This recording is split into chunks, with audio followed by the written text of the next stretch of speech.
அருமையான தேவ பிள்ளைகளே, இயேசு கிறிஸ்துவின் நாமத்தில் வாழ்த்துக்கள்.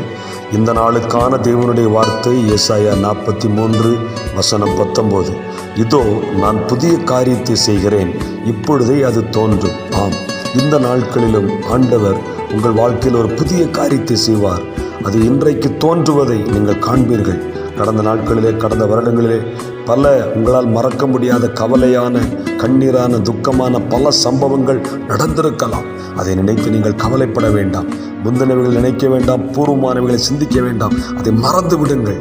உங்கள் ஊழியத்தில், உங்கள் குடும்ப ஜீவியத்தில், உங்களுடைய வியாபாரத்தில், உங்களுடைய தொழிலில், உங்கள் வருமானத்தில், உங்களுடைய வாழ்க்கை எல்லை முழுவதிலும் இந்த நாளிலும் ஒரு புதிய காரியத்தை, ஒரு புதிய மேன்மையை நீங்கள் காண்பீர்கள். கர்த்தர் உங்களுக்கு செய்வார்.